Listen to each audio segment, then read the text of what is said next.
welcome to another episode of the Journeys of Not So Ordinary People podcast. I'm one of your diligent co-hosts, Dr. Dave Peltz, and with me, my esteemed colleague, Dr. Joe Hamlett, as our other co-host.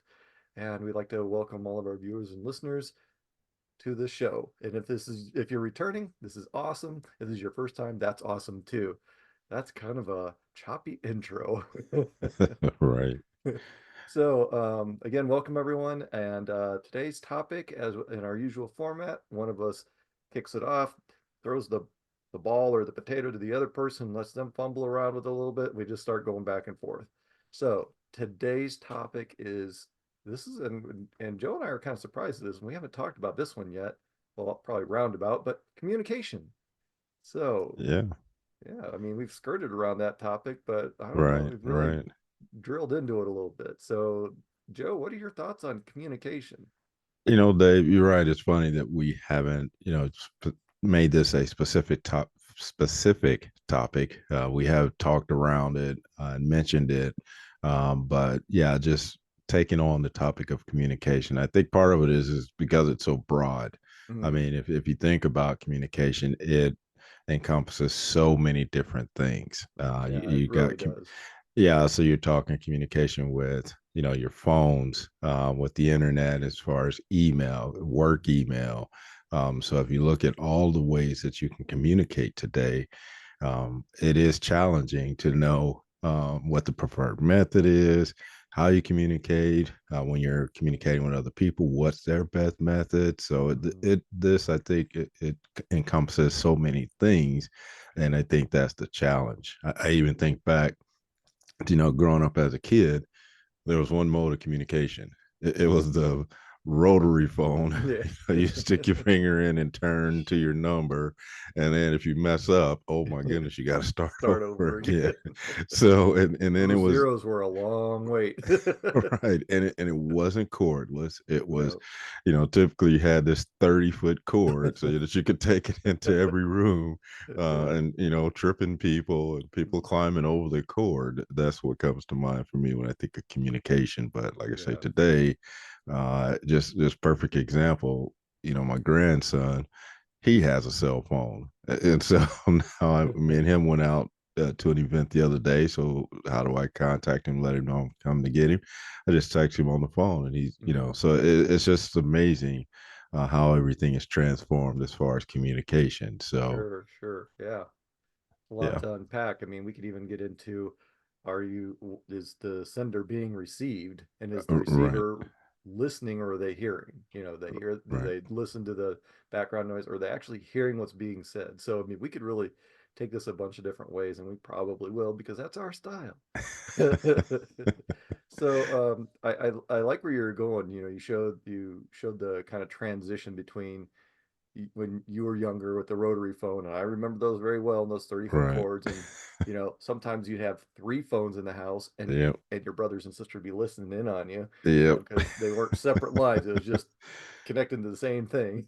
Right. Yep. So yeah, there's we got the well, we have hard lines. Some people still have hard lines. We have cell phones. We have texting and email. We have in person, which I'm a fan of when it's practical. Right. And then there's virtual, like what we're doing right now. I mean, we could, we're sitting here talking to each other, and we're in two different states, Yep. 1,000 miles apart. So that's pretty cool when you think about it. Right. When we think about that, as you mentioned, what is the preferred method? And when we were talking offline just before the show, we were talking about, well, what's your preferred method of communication? Like when you're in a meeting, because if I need to get in touch with you and say, hey, Joe, I need this ASAP, and you're in a meeting, are you going to be checking your email? Are you going to be answering your phone? Are you going to be listening? Are you going to be checking your text message? Are you going to have it on silent? Are you going to have it off? How am I supposed to get in touch with you? And I know that's deliberate because you don't want to talk to me a lot, but you gotta throw me a bone, man. Right.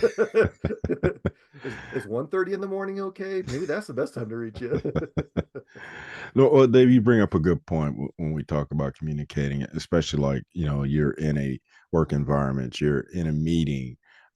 Is it appropriate to, you know, take a quick break or step away from whatever that meeting is that text or is that message more important than what's happening in that meeting? So I think it turns into etiquette and a lot of different things as far as responsibilities on we just had a big meeting at my job last week, and everywhere, all around all the different tables you could look at, there was two phones for most people. It was Mm-hmm. their personal phones, and then it was also the company phone. Mm-hmm. And during the entire 3.5 4 hour presentation we were there, you saw it constantly, people picking up the phones and picking up both phones. And so Mm-hmm. I just we've got this access now and immediate access to each other, Mm-hmm. but is it taken away from something else? So Right. that's one of the things I think about, even like when I facilitate training.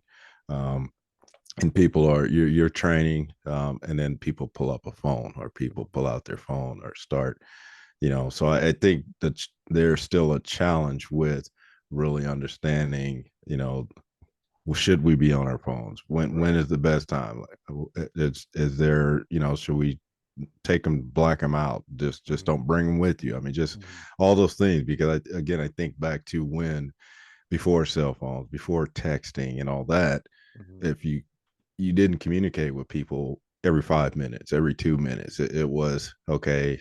I've got a couple hours for break. I'll call the wife or the Right. spouse or whatever. And that was even still kind of advanced. But again, you think back to the days when you didn't talk to people 10 times a day or text them Right. 10 times a day, and so there's been a huge shift in have to know right now, have Right. to, Right. so I think that's changed a lot of things for us in reference to, is that communication device Mm-hmm. a hindrance, or Right. is it helpful? Yeah, or the, So to the hindrance of distraction. I mean, because right, we teach our college classes, it's like, are the students really paying attention, right, and to your point, in work meetings are supposed to hold value, and if right, people are checking their phones, then that to me is an indication that they don't want to be there or it's not of value to them. right, And so then that brings the question, do we have the right people in the meeting? Because if it's not important to them and they're just they're taking up space doing other work, maybe they're not the right person for that meeting, or maybe they're not as invested, or maybe they don't understand the purpose or the reason, or what's in it for them.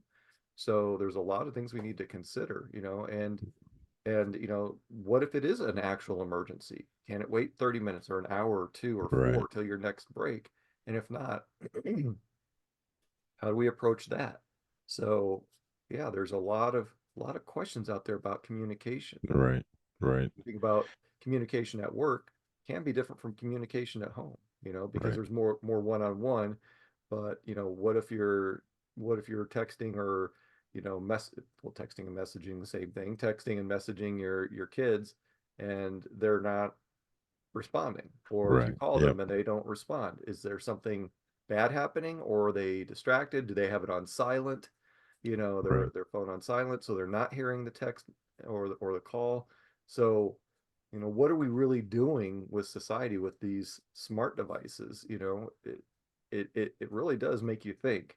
Have I set up that preferred method of communication with my supervisor or my peers or subordinates?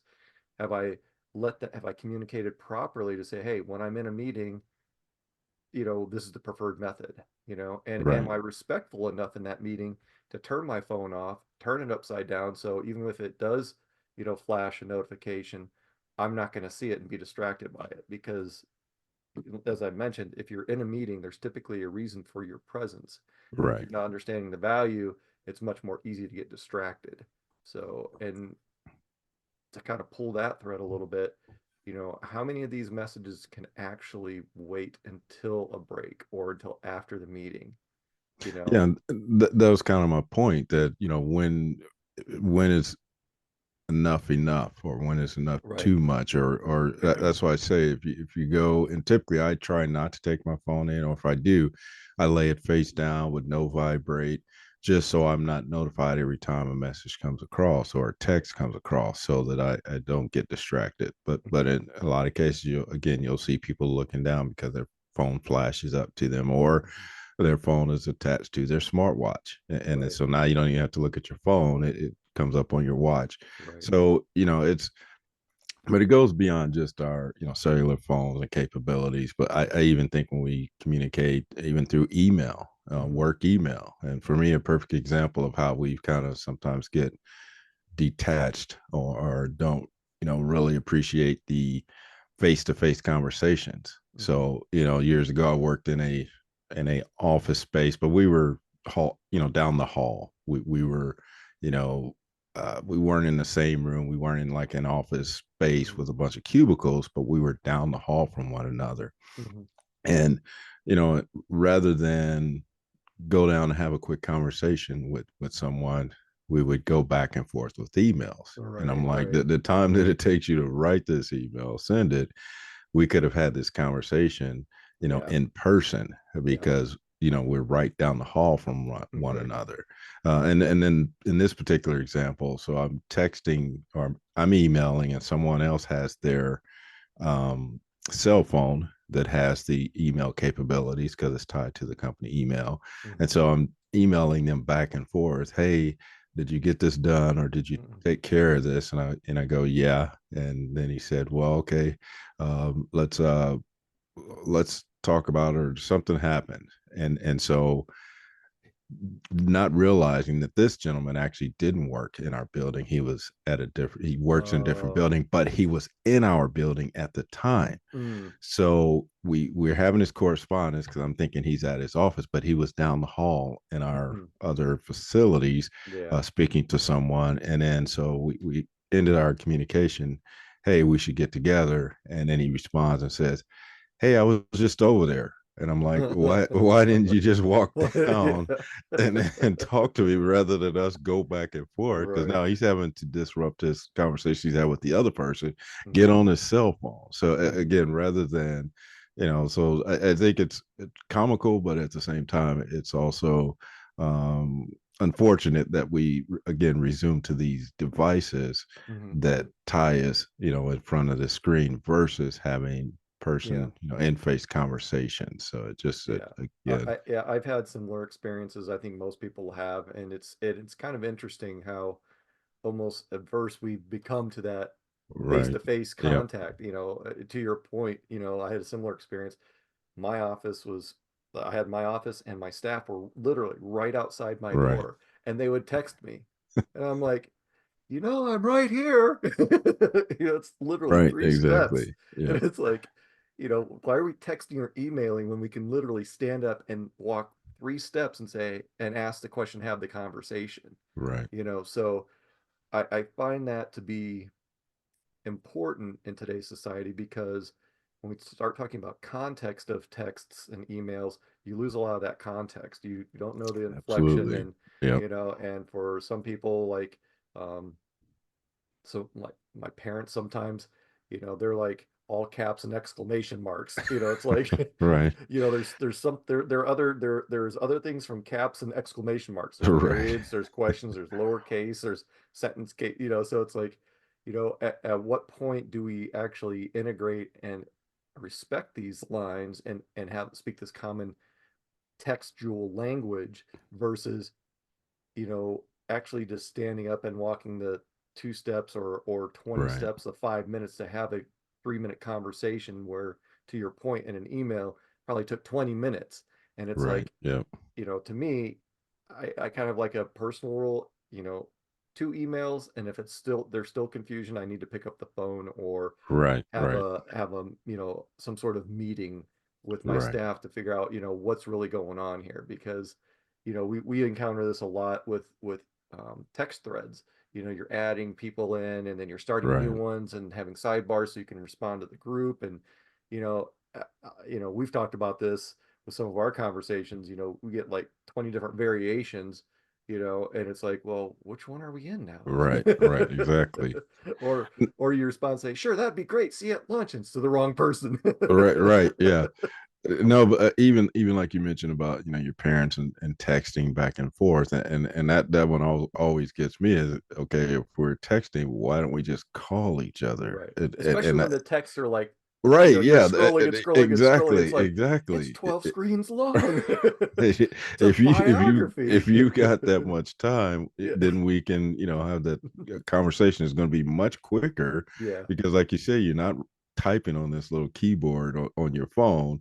And again, if you have all that time to do that, then obviously you have free time to have a quick conversation. So Right. that always just, I think about, wow, okay, um, man, you put a lot into this, and sometimes your text even says view all because you can't get it all on one screen. Right. You have to expand your screen. And I'm And then like, it just looks like a single line going down the page because it's so big. right. So I'm like, yeah. So I think you're right. We kind of disconnected in some ways that Mhm. we don't have that critical face to face conversation sometime. And so, like you say, even in emails, we do the same thing. Like you say, the tone, we don't really get the tone of it sometimes, or not all of us are English majors, so Mhm.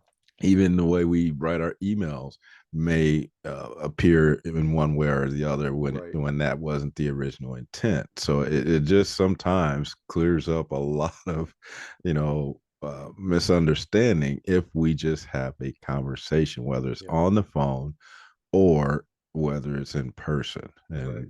And I would prefer the first best case would be in person. Right. Right. Just again, so you can You can even see read the their body inflection. language and Exactly, inflections and stuff. Yeah. exactly. But if you're, we do a lot of calls where we don't have a camera. We do a lot of meeting type calls, but Hmm. we don't use cameras. So you're speaking. Hopefully, people on the other side are responding properly. Hmm. Like they really get it. But in a lot of cases, you don't Yeah. know. They, So and that's one of the, I'm glad you brought that up because when the screen is black, or it's right, off, you don't know what that person's doing. You don't know, exactly. even if they're sitting there, they could be in the other room and occasionally clicking, and then, Right, it's like right. they're eating sandwiches or, having lunch or breakfast or Right, right, watching their kids or doing some other work. And it's like, are they really there? right. Are they in Yeah. that moment? And Yeah. So we praise technology and mhm, and are thankful of the advances, but at the same time, are we taken creative away or from the personal interaction skills. I exactly? mean, Yeah. really, when we think about that, what that brings to mind, you know, the online gaming. You hear all this trash talk on there, and Right, personally, I don't care for it. Some people just eat it up, but then you see that same person in person, maybe, and they're right. completely different. That reminds me of the two dogs. We've all seen this online. The two dogs. There's a obvious fence. It's you can see through it, and they're Right, and they're just like, "Rah, rah, rah," and then you right, pull the fence open. They're like, "Hey, how you doing, buddy?" And then right. they close the fence. "Rah, rah, rah, rah." It's like, I mean, Yeah.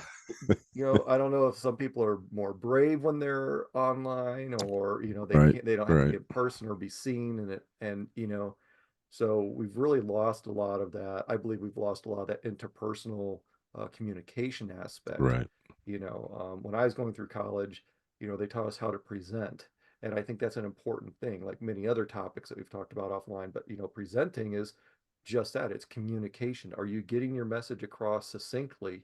And is it interesting enough or involved enough or of value enough to the receiver to actually pay attention? Or are they right, distracted doing something else? So, those are important skills. I've seen so many people go up and they read off a 3x5 cards and they never look up, or they look up at once and then they point back to their card to make sure they're in the right, right place, or they bring a whole dissertation or book, right, novel right. with them, and they're just And all they're read doing it. is Yeah. reading it. And it's like, are you really communicating? Because if that's all you're here to do, just send that to your people and let them review it. Instead Right, of, because to us, presenting is more of a conversation. It's either information or conversation, and most information you really don't need to have a meeting for. It's right, just that, it's information. So different things to think about. And to your point, text messages being long, email right, messages being long, throughout my career, I've actually been told, well, you need to soften your tone. And it's like, well, you asked me, how's this looking? And I said, it looks great. Continue on. Well, apparently, sometimes I need to soften the tone and say, I reviewed all your stuff, and Right, and be a right. little bit more elaborate, but not novel-ish. Well, So you bring up it's find you that balance. well, you bring up a good point because, like you said, in communication with somebody else, Mhm. that may be acceptable. They may be okay. True. Okay, great. And then someone else may require that additional, fluff maybe or Yeah. more information because Mhm. I've experienced the same thing. You respond with the intent to answer their question Mhm. or whatever their concern is, and then they come back and either they say, yeah, okay, thanks, or could you give me more details, and then that's when I switch to the gear of, why not, let's have a conversation Yeah. then. Yep. Because you're asking me to do something maybe I'm not understanding, there's miscommunication, and to kind of alleviate that, let's have a conversation so we can get on the same page. Right, So right. Because, ver- we all know that words have different meanings, like watch and right, watch. right. Are you Yeah, talking about watching your watch on your wrist? Are you talking about watching someone else? Are you talking about right. purchasing a Yeah, watch? So, understanding the dialect and the colloquialisms that are used in the workplace, the one of the things that I thought was cool in the military were all the acronyms. And then I realized when you start working at other companies, they have their own acronyms, and pretty right. soon all the acronyms are just acronyms. And it's like, Exactly. what are we talking about here? Yep, yep. So, there's that type of language barrier. And some companies have actually gotten away from using as many acronyms because of that, because it does leave people out of the conversation, Yep. or it makes them feel not as important because they don't know that language Right. that the other people know, the abbreviated languages. So, what are we really talking about when we talk about communication? And we've talked about the technology side of things, but again, the timing and the inflection. I mean, we see each Right. other right now. We can read each other pretty well. It's not as personable because I can't reach out and pat you on the shoulder, Right. but on the same note, you can't poke me in the eye, so that's a good thing.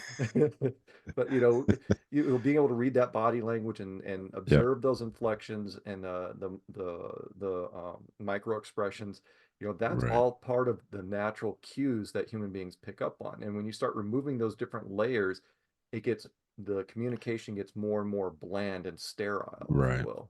Well, it becomes challenging, like you say, Yeah. because you don't know if you have your audience's attention. I mean, Right. back to kind of when you talked about presentation, I did that for many years in my previous job, Mhm. and that's what I relied heavily on, was those interactions, the body language, the Mhm. you could see the intent, you can see all those things, and that could help me with my presentation or my skills to maybe do some things differently. Mhm.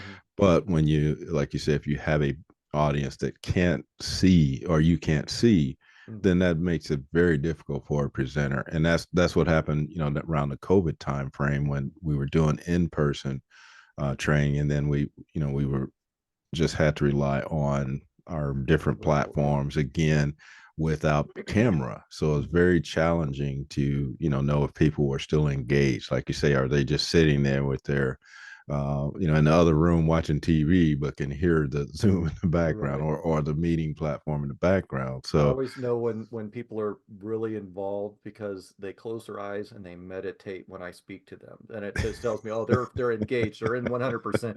And the right, more the better, because it's quiet. I know they're really absorbing it. And then at right. the end, everyone claps. I'm like, yep, see, that was a great presentation. I think you might have taken a different type of Oh, presentation, a preparation class. Maybe the cues that they taught you are a little different than most of us.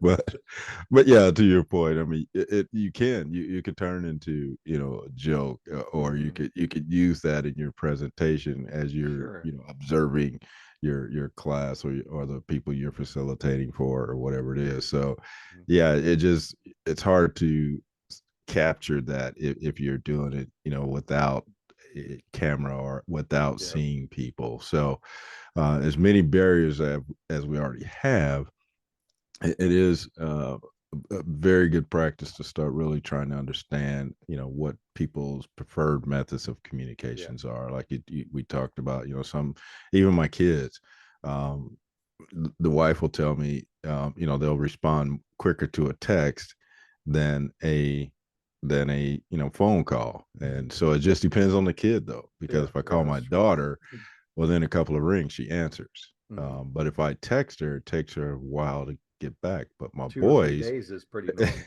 yeah, no, because she's so busy with so much other stuff. But if I text my boys, they respond immediately. And then if I try to call them, Yeah. then I don't get the response on the phone call. So it just depends on the other person that you communicate with, what their preferred method is, and Hmm. so and so that's again a And part challenge of in that's getting to know your team and absolutely, your yeah, supervisor, subordinate, yeah, colleagues, family members. That's part of the beauty of this is it almost, well, if you're doing it correctly, it entices you to get to know that person at least a little right, bit, yeah, so you have those conversations and have those dialogues so that you understand each yeah, other, and the type of if is it a short text, is it a yes or no answer, that's awesome. But if it's going to right, be like a long explanation, maybe an email or perhaps that conversation, yeah, and if it's really long and detailed, maybe there, for like an email, maybe that's deliberate because it's giving you step by step, you know but right, again, have you added too much fluff in there? Have you yeah. added too much information in there? So Well, I find sometimes when we talk about emails, it really depends because even if you're mhm. trying to provide all of this content, a lot of times people don't Yeah, they read just kind of that scan it. full. Yeah. Yeah, they'll scan it and they'll miss some key Yeah. words or key phrases that they need to really understand. So again, it just depending on, you said it, the having that relationship with whoever that recipient is, Mhm. to make sure you're on the same page, which preferred method you should use. That all comes down to building that relationship with that individual, whether it's personal or professional, to help you understand with the communication piece.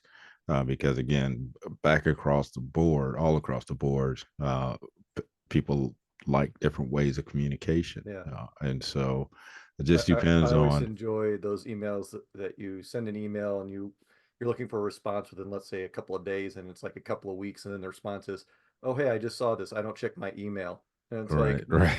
well, I thought that's what we'd agreed upon. Exactly. Yeah.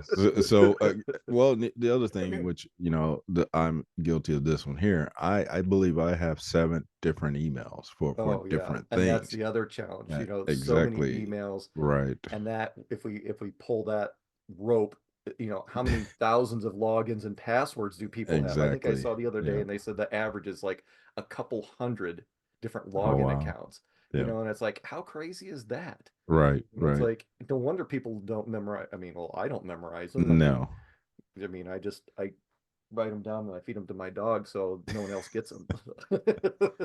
No, but again, that's why I think back, simpler times. Like I said, Yeah. growing up as a kid, you had one mode Hmm. of communication, which was Hmm. typically you had the phone, and Yeah. you didn't have a caller ID, so you Yeah. couldn't block callers. You Yeah. had to answer the phone, and sometimes I know my parents probably cross their fingers. Okay, is that a bill collector or is that a Right. family Right. member? So now today we can look at our phone and see it flash up, and it And that's shows another who the great point. caller is. Yeah, it's like, are you deliberately ignoring someone because you're Exactly. avoiding the Right. conversation, or are you Exactly. checking a lot because you're really waiting and expecting or hoping Yep. for that communication? So, Yeah. all right, so we've got a couple minutes left. What are your closing thoughts on communication that we've Well, talked about? Dave, like I said, time has gone by really quick because, Hmm. as we started off with this, or as I kind of started off with this, communication, there are so many different modes, different Hmm. ways to communicate, and we just touched on a few. So, when we think about communication, we need it, of Hmm. course. It's just some of the challenges are what type of communication are you going to have? Hmm.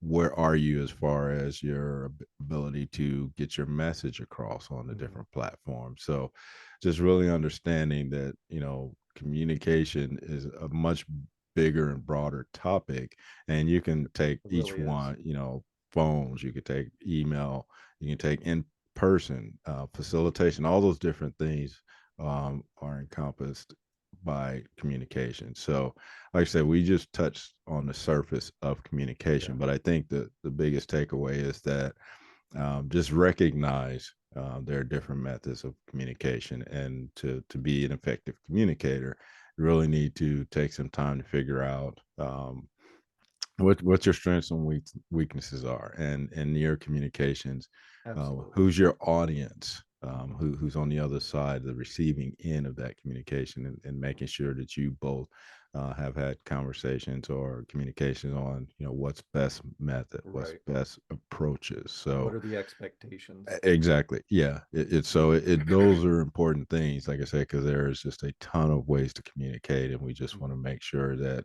to make it effective, that we communicate Mhm. Right. what the best way is for you and that other person. Yeah, So I'll end it with exactly. that. Yeah, I think that's a great way to close out close out the show.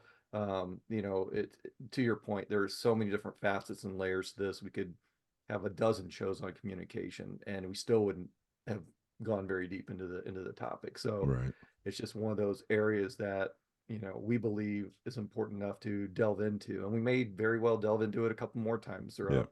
throughout, this third season. So, yeah. So with that, we'd like to thank our viewers and listeners for joining another episode of the Journeys of Not So Ordinary People podcast. If you found value in it, which we hope you did, please like and share. This is what Joe and I love to do. We talk about this throughout the week before we, decide what we're going to talk about, and we really hope you're finding some value in it. And if you do, just please share. I mean, our contact information is below. If you have any suggestions or any ideas, or questions or comments, please reach out to us. We're happy to communicate with you. So with that, we'd like you to keep on being your not so ordinary you.